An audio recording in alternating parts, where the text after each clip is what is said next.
네, 다음 주면 좋든 싫든 연휴가 길게 연결이 됩니다. 증권 투자를 하시는 분들한테는 사실 이렇게 긴 연휴가 과히 반갑지 않다는 말씀도 많이 하지만 어찌됐든 성인이 된 이후에 이런 식으로 긴 어떤 여정의 휴가가 주어지는 것도 흔하지 않는 만큼 이 시기를 또 어떤 준비와 대비의 어떤 준비 시간으로 삼으시면 어떨까 하는 생각을 가져보고요. 사실 우리나라가 뭐 설이다 추석 같은 연휴 전후에서 시장의 방향성들이 많이 바뀌는 일들이 많기 때문에 특히 연휴 전에 뭐 별로 시장이 좋지 않으면 연휴 끝나고서 오히려 장이 좀 화랑이 되는 그런 경우들도 심심치 않게 경험을 했던 바가 있어서 최근에 이번 주 지난주까지 좀 시장이 꿀렁대고 좋지 않은 모습이 잠깐 연출이 되는 것도 연휴 이후를 대비해서는 차라리 뭐 보약 한제 먹은 셈 치고 견뎌야 되지 않을까 하는 그런 생각을 해보는 오늘인데요. 자, 오늘 주제를 아무래도 긴 연휴 이후에 시장이 어떻게 변곡이 될 것인가 하는 부분에 있어서 우리가 투자 아이디어를 가져갈 만한 내용들을 약 4가지쯤 소개를 드리는 시간을 갖도록 하겠습니다. 자, 9월이 아직 끝나지 않았는데 8월 중하순부터 9월에 대한 시장을 뭐 염두에 두고서 많은 얘기들이 있었는데요. 대부분 9월달 좋지 않아, 뭐 힘들어, 심지어는 위기가 올지도 모른다 이런 얘기들이 파다하게 들었었습니다. 그 근거를 따져보면 미국의 약 40년 정도의 통계를 내보니까 관련되는 주가 지수의 움직임이 특히 제일 안 좋았던 달이 바로 9월이었다 이렇게 얘기를 하면서 8월부터 징조가 조금 안 좋아지다가 9월 달에 확실히 안 좋아 이런 이제 통계치가 나온다고 하는 걸 보시고 9월 달 정말 힘든가 보다 이렇게 좀 지레짐작하는 면들도 있었고요. 많은 분들이 또 그럴 줄 알고 그런 식의 대응과 투자 심리를 갖고 있다 보니까 정말 시장이 약간 보수적으로 흐를 수밖에 없는 그런 모습들을 알아서 시연해주는 면들이 있었던 것 같습니다. 특히 방금 뭐 시황에 대한 간단한 설명과 함께 최근 움직이고 있는 시장의 여러 가지 뭐 하락 조정에 관련된 변수들을 몇 가지 뭐 말씀을 드렸습니다만 그걸 조금 더 체계적으로 좀 말씀을 드려보면은 일단 경제 변수와 관련된 기본적인 수치들이 불확실해졌다라는 데 하락의 원인이 있었다고 생각을 하는데요. 최근에 국제유가가 사우디와 러시아의 뭐 감산 카르텔 같은 것들이 형성이 되면서 뭐 설설 오르기 시작하더니 현물 기준으로 100달러를 넘었다는 얘기가 나올 정도로 갑자기 한두 달 사이에 유가가 급등을 하면서 이것들이 인플레를 자극시키는 요인들로 작용을 하다 보니까 작년 5월 달 미국에서 금리를 올리기 시작하면서 인플레를 어떻게든 잡아보겠다. 그것도 2%대로 낮추는 작업을 하려고 금리를 무려 지금 5%대 중반까지 올려놨는데 이제 좀 잡히나 싶어서 3%대까지의 수치들을 보고 있는데 유가가 갑자기 급등을 하면서 관련되는 지표가 바운딩을 하는 내려오다가 다시 올라가는 그런 그림을 그리다 보니까 유가가 계속 고삐 풀린 망아지처럼 올라가다가는 인플레가 상당히 상승할 수 있다라는 우려감이 나오고 있고요. 그리고 엊그저께 미국의 연준에서 9월 달 금리에 대해서는 동결을 결정을 했습니다만 그 뒤에 후속으로 나왔던 파월의 기자회견의 내용이 한마디로 시장을 좀 경악했다고 할까요? 내년도 금리 4번 아니고 2번만 내리겠다 이런 식으로 강하게 좀 점도표에 대해서 상향하는 거죠. 하향이 아니라 금리 수준을 기존에 봤던 수준보다 높이 잡으면서 시장을 좀 놀라게 만드는 효과들이 나왔다. 그리고 최근에 대만의 TSMC에서 뭐 미국향의 어떤 장비들 이런 것들에 대한 발주에 있어서 지연 내지는 조금 늦게 달라고 요청하는 그런 면들이 자칫 하반기부터 분명히 업황이 돌 텐데라고 굳게 믿고 있던 반도체 업황에 대한 기대감을 좀 누그러뜨리는 효과가 나오다 보니까 이런 부분도 또 시장에는 적지 않은 영향을 줬던 한 주간 아니면 9월 하순 정도 움직임이라고 볼 수가 있겠습니다. 자, 거기다가 근본적으로 이제 다음 주 이후 연휴가 지나면 흔히 말하는 어닝 시즌이라고 실적을 발표하는 시기가 됩니다. 7월부터 9월까지의 3분기 영업 활동 내역을 가지고 분기 실적을 이제 계산을 해서 발표를 하게 될 거고요. 우리나라는 당연히 10월 한 첫째 주, 둘째 주 정도에 삼성전자와 LG전자부터 아마 시작을 하게 될 거예요. 실적이 나오게 되는데 상반기에 기억하시겠지만 삼성전자 실적 안 좋았잖아요. 1분기보단 2분기가 조금 나아졌지만 뭐 심지어 적자까지 나 있는 상황이고 하이닉스는 뭐 조 단위의 적자가 나오는 상황이었기 때문에 하반기에 반도체 업황의 급격한 뭐 반전과 함께 삼성전자 기준으로 약 3, 4개월 전에 예측했던 거는 무려 한 4조 원 정도 급의 영업이익이 나온다고 전망을 했었거든요. 근데 최근에 나오는 보고서상으로 삼성전자의 3분기 순이익대가 영업이익대가 한 1.5 정도대밖에 안 나옵니다. 3, 4개월 전에 예측했던 3분기의 영업실적과는 많이 동떨어지는 움직임이라서 실적에 대한 전망치가 많이 하향하고 있고 그것들은 여러 개의 기업을 묶어서 계산을 해보더라도 한 달 전보다 전망치가 많이 내려가고 있음을 볼 때 야, 이게 상반기에는 좀 부진한 거 알았어. 근데 하반기에는 무진장 좋아진다고 하더니 그것도 아니네라고 하는 얘기들이 나오면서 실적에 대한 기대감이 많이 낮아진 것도 최근에 약간 장이 보수적으로 흐르는데 한 가지 이유가 있다라고 생각하고 있습니다. 거기다가 우크라이나 전쟁이 지금 한 1년, 한 7개월 이상 지속되고 있는데 일부에서는 전쟁이 연내 끝난다는 전망이 연초부터 있었지만요. 현재는 지지부진하다 보니까 전쟁이 심지어 6, 7년 지속된다라고 예상하는 쪽도 있어서 물론 전쟁이 나면 화랑을 보이고 기대값이 커지는 섹터가 분명히 존재하지만 이런 뭐 국지전 성격이지만 상당히 큰 규모, 거의 서방 세계와 뭐 공산 세계가 대리전을 치르는 것 같은 이런 큰 규모의 전쟁이 장기화된다는 건 사실 전 글로벌 시장에는 전혀 도움이 안 되는 얘기거든요. 그래서 이런 부분도 약간 시장에 의미가 있고 또 미국에서 전폭적으로 우크라이나를 도와주고 있는데 일부 미국의 야당 쪽에서는 예산 없으니까 도와주지 말자 이제 이런 식으로 또 지원을 반대하는 목소리들도 커지고 있다고 합니다.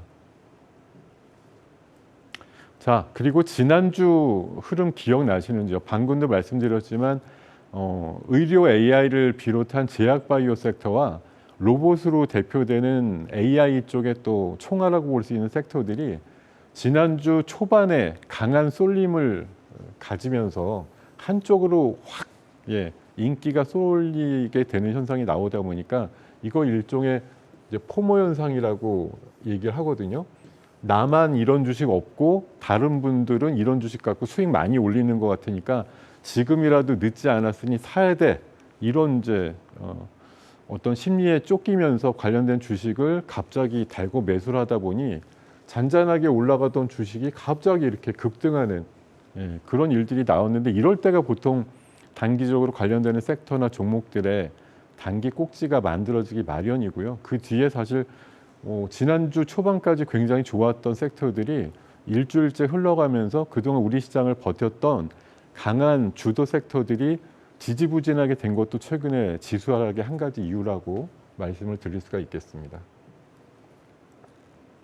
제가 뭐 다른 어떤 방송에 나가서 9월달 연휴 전까지 조금 힘들다, 보수적으로 관점을 가야 되는데 그러면 어려우니까 자, 이 어려움 피하시기 위해서 빨리 팔고 현금 잔뜩 들고 그냥 비축하고 연휴 끝나기만 기다리고 계세요. 이렇게 말씀을 드리고 싶었지만 사실 현실적으로 그렇게 뭐 도피 의견이나 이런 걸 드려도 사실 우리 일반 투자가님들이 그런 행동에 선뜻 나서기가 어렵습니다. 왜?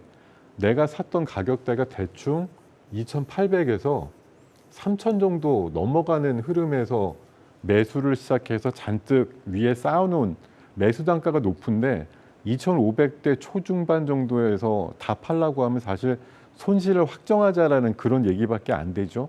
그거에 그렇지. 앞으로 위험해지니까 미리 줄여야지. 이렇게 선뜻 나서실 분들이 거의 없습니다. 그렇기 때문에 현실적으로 보면 지금 장이 한 번 더 큰 상승을 도모할 수 있는 기회가 있느냐? 예, 저는 있다고 생각합니다. 그래서 지금 8월 달 후반부터 9월 달까지 흐르고 있는 이 내리막 장세에서 의연하게 대처를 하시고 최소한 버티시는 인내심을 충분히 발휘하셔서 이번 연휴 이후에 시장이 첫차 안정을 갖고 10월 달 중하순 정도부터 랠리가 나오는 시장을 다시 한번 맞을 수 있는 준비를 하셨으면 좋겠다. 저는 이렇게 9월 달 마지막 연휴 전의 대응 전략을 이렇게 정의를 드리고 싶고요. 자, 10월 달 아직 펼쳐지지 않은 미래에 대해서 논한다라는 게 매우 어려운 얘기지만 저는 지금 현재 연초도 그렇고 7월 달, 8월 달도 마찬가지고 시장의 변수는 늘 똑같이 존재합니다. 뭐 금리 이슈, 환율 이슈, 유가 이슈, 뭐 미중 간의 갈등, 우크라이나 전쟁 관련된 것들, 뭐 AI에 대한 기대값과 두려움, 이거 연초부터 늘 있었던 변수인데 그것들을 바라보는 사람들의 시각의 문제에 따라서 그달이 어떤 때는 장이 올랐다가 호재로 둔갑이 돼서 어떤 달은 또 극도로 안 좋게 보는 시각에 의해서 조정이 나오는 그런 시각이거든요. 그래서 저는 9월 달에 조금 보수적으로 약간 불안하게 봤던 시각이 10월 달부터는 조금 재해석이 나올 것 같다라고 생각하고요. 최근에 중국 경제에 대한 불안감 때문에 외화 자금들이 많이 나간다고 합니다만 중국이 강하게 드라이브를 걸고 있고 금리 인하와 유사한 어떤 효과들의 정책들을 계속 내고 있기 때문에 부동산에 대한 정책도 우호적으로 좀 펼쳐지면서 일단 안정되는 지표가 몇 가지 좀 최근에 나오다 보니까 오히려 철강석이나 원유나 구리값이 올라가는 것이 중국의 경기에 안정 내지는 반등에 기인한 거야 이렇게 해석을 하는 순간 원유가 조금 가격이 올라가도 이건 경기가 살아나는 건데 이런 식으로 해석할 수 있다는 것이고요. 미국 연준의 금리 동결, 파월의 고금리 조금 더 오래 끌고 가겠다 이거? 이거 6개월 전부터 늘 하던 소리인데 이렇게 해석하면 그만이잖아요. 근데 지금 갑자기 안 그럴 줄 알았는데 또 그러네 이렇게 놀라실 필요 없는 상황이다라고 생각이 들고요. 반도체 가격 관련해서는 최근에 TSMC 이슈도 있습니다만 주축되는 우리나라 기업 중심의 감산 효과가 재고도 떨어뜨리고 가격은 올리는 그런 효과들을 조금씩 내고 있다는 얘기들이 많아서요. 한 분기 정도 실적에 대한 어떤 급상승이 이연이 됐지만 4분기에서 내년도 1, 4분기 정도에는 확실히 올라가는 디램 가격과 함께 실적이 차차적으로 올라가는 모습들을 보여줄 거라고 믿고 있습니다. 자, 또 다른 문장으로 한번 해석을 해보죠. 자, 지금 최근에 AI 반도체 하늘 높은 줄 모르고 엔비디아 중심의 종목들 날아가다가 최근 한 보름, 한 2, 3주 조정받으니까 요즘 AI 반도체 얘기하시는 분들 뜸해요. 로봇도 지난주 이후에 한 일주일 정도 조정을 받다 보니까 전고점 언제 높느냐, 지난주 월요일 날 사서 고점에서 물렸는데 어떻게 하면 좋으냐, 이런 이제 걱정들이 커지시는데 AI랑 로봇이 세상을 바꾼다라는 명제가 여러분들의 걱정 속에 없어지나요? 아닙니다. 이 명제와 이 산업적인 흐름은 있어요. 9월 달 그렇게 걱정을 하시고 주가로 너무 슈팅이 나와서 잠시 조정을 받는 상황이지만 AI가 세상을 바꾸고 로봇이 인간을 대체하는 흐름은 도도하게 흘러가는 메가 스트림이라고 생각을 하기 때문에 이런 것들은 한두 달 조정을 받은 이후에 다시 산업적인 주도군으로 나설 수 있다고 생각이 들고요. 치료, 치매와 비만, 암 쪽으로의 그 바이오 쪽 기업들의 어떤 비전들 7, 8월에 대단했죠. 그러다 보니까 주가가 5배, 10배까지 올라가는 큰 상승을 보이는 종목들이 있었는데요. 이런 종목들이 물론 단기적으로 이렇게 올랐으니 과도하게 오르고 많이 오른 거에 대한 일정 부분 조정이라는 게 없다면 그게 더 이상한 거죠. 어느 정도 수준의 조정은 들어가겠지만 그네들이 뭐 비전을 갖고 얘기하는 부분이 정말 충족이 되는 미래 기준으로 보면 지금의 시가총액은 아주 착할 수도 있다라는 생각도 해볼 수가 있다고 생각합니다.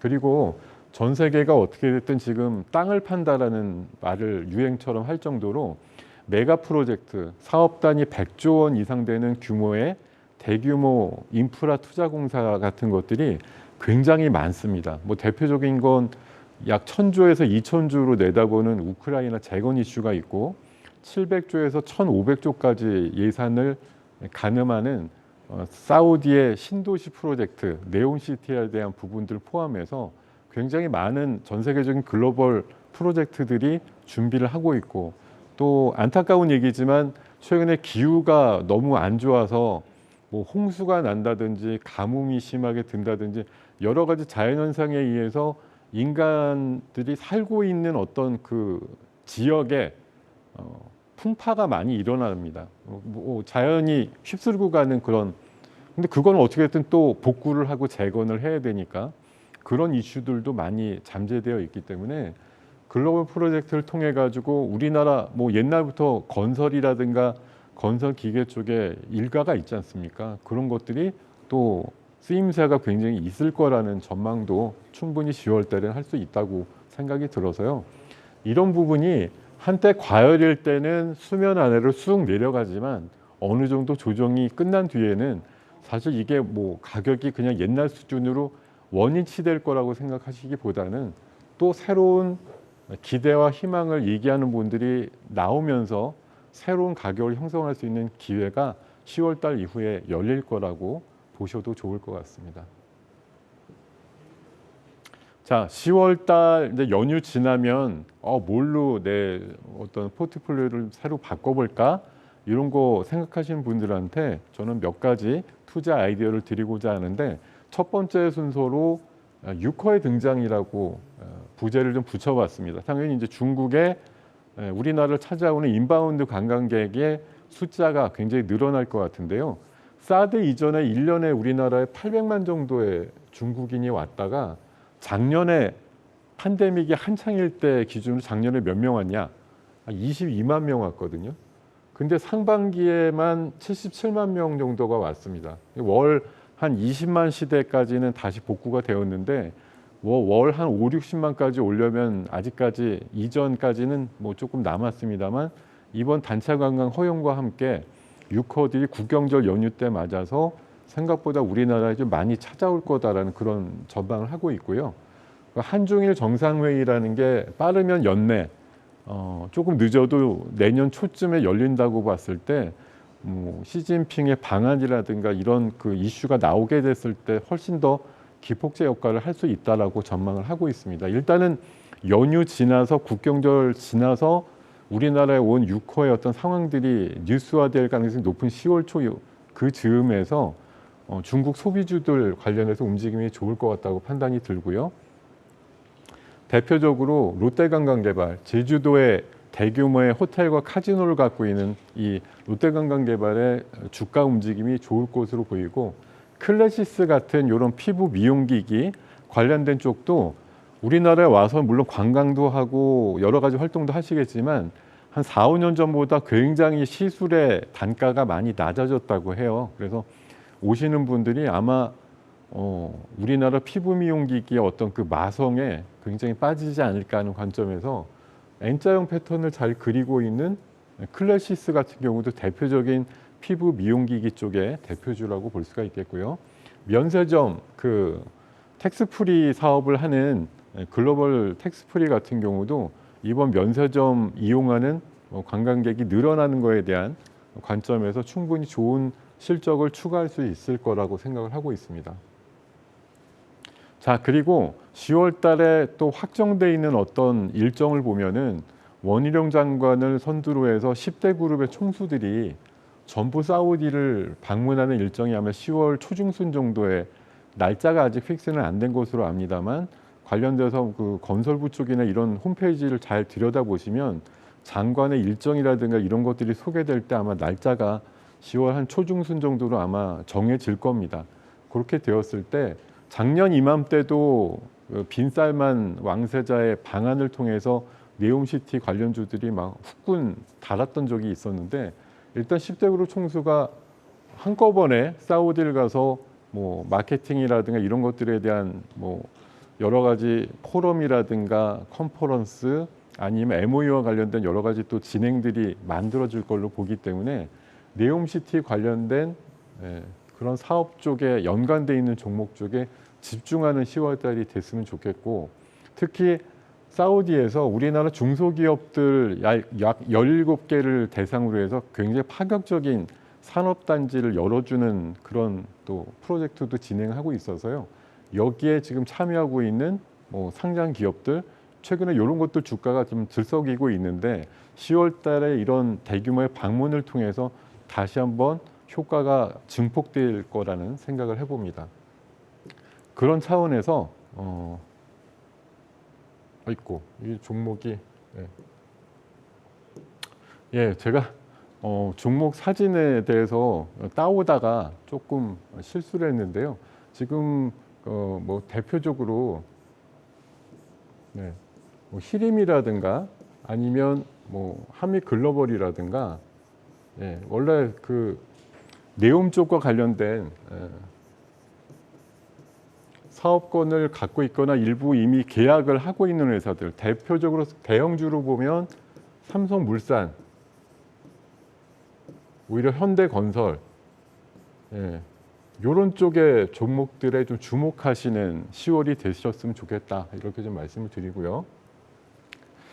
그리고 이번에 또 4분기를 접점으로 해서 앨런 머스크가 신사업으로 꾸리고 있는 이 저궤도 인공위성과 관련된 스타링크가 우리나라에 본격적으로 영업을 시작한다는 얘기들이 지금 파다하게 나오면서, 흔히 말해서 스타링크 관련된 섹터가 10월 달에 이제 4분기를 맞이하니까 늦어도 연내에는 영업을 개시할 거라고 보면 우리나라 3사 통신사와 함께 협업을 같이 할 거고 관련되는 종목들이 좀 움직일 것 같은데, 그에 발맞춰서 정부에서 우리나라도 저궤도 인공위성에 관련된 대규모의 프로젝트를 로드맵으로 해가지고 2030년까지 약 4조 원 정도 수출할 수 있는 그런 환경을 만들자라고 지난주에 발표한 바가 있습니다. 그래서 스타링크라고 하는 저궤도 인공위성과 관련돼 있는 종목군들을 주목하실 필요가 있을 것 같고요. 또 약간의 접점을 갖고 있는 게 이제 흔히 말하는 5G죠. 통신망이라고 하는 거.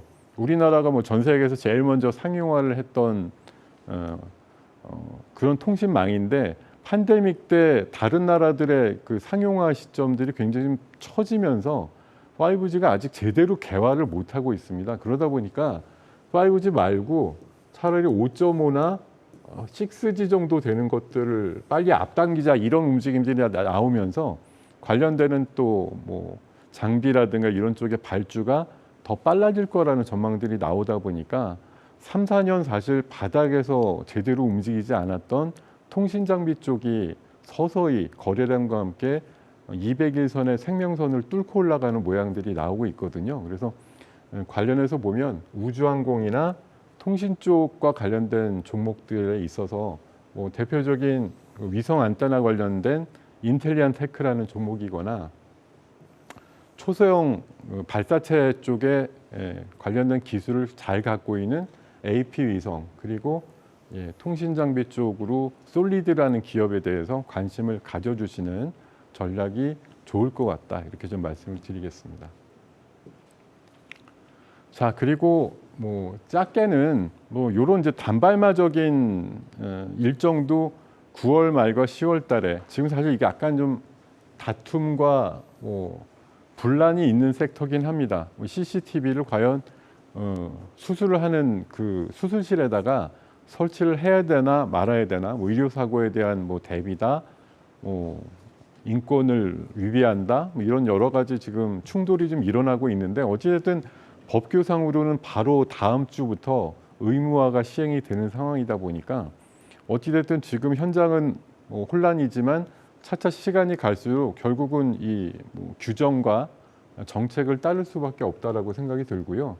특히 CCTV라고 하는 게 조금 민감하죠. 최근에 약간 흉흉한 어떤 사회적인 극악 범죄라든가 이런 것들 예방하기 위해서도 현재도 많이 설치가 돼 있지만 조금 더 시야가 좋고 선명한 그런 뭐 고해상도의 CCTV를 많이 달아야 된다는 요구들이 많기 때문에 관련해서 보면 CCTV 쪽 섹터가 10월 달에 좀 움직일 가능성이 높은 관점이라고 생각이 들고요. 최근에 뭐 기술적인 움직임이 굉장히 좋은 아이디스라는 종목과 또 CCTV 그러면 대명사로 얘기 나오는 코콤이라고 하는 회사의 행보에 대해서 여러분들이 한번 관심을 가져주시면 좋겠다는 말씀을 드리고 싶습니다. 자, 최근 9월 달 특히 하순 시장을 겪으면서 여러분들이 어떤 생각을 하셨나요? 야, 장이 연초에는 좀 기대하지 않게 상승을 좀 하는 것 같다가 7월 달 넘어서면서는 사실 재미없다. 지수가 뭐 박스권, 흔히 말해서 2,500선 정도 내외에서 올라가 봐야 뭐 위로 한 4, 50, 뭐 아래로 또 4, 50 이렇게 작은 박스권에 갇혀 있으면서 지수가 어떤 방향성을 갖지 못하니까 재미가 없네 이렇게 생각을 하시는 분들도 계시고 또 이번 상승장이라고 하는 것의 흐름이 흔히 말해서 밸류를 갖고 있는 가치주가 제 가치를 찾아간다기보다는 가치 이상으로 분명히 가격이 있는 것 같은데도 가격적으로 더 진일보하는 모습이 나오는 종목들이 많다 보니까 와 그냥 좀 싸고 좋은 종목을 갖고서 투자 수익을 보려고 하는 분들이 약간 황당해 하시는 그런 장이 나오면서 이번 장은 정말 나한테는 안 맞는 것 같은데 이런 생각을 하시는 분들도 제법 있다고 알고 있습니다. 여기 어떤 분의 명언을 하나 제가 가져 나왔는데요. 제가 한 30여 년 시장에 있으면서 느낀 것들은 주식시장의 투자는 90% 이상이 인내라고 기다림의 시간이라고 보면 되실 것 같고요. 여기 매일 날씨가 좋으면 매일 장이 좋으면 뭐 정말 내 계좌가 늘 늘어날 것 같고 좋을 것 같지만 자연현상으로 봤을 때 매일 날씨가 좋으면 그 땅은 사막이 된다라고 얘기를 하거든요.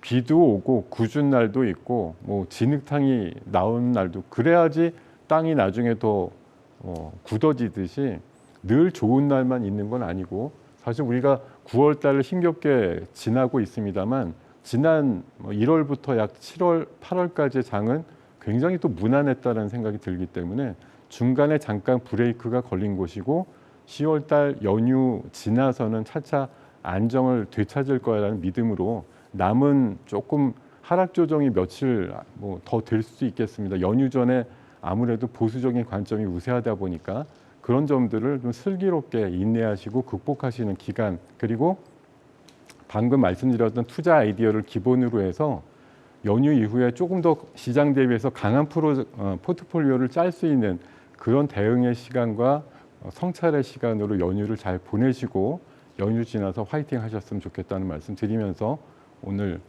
강의는 마무리하도록 하겠습니다. 네, 고맙습니다.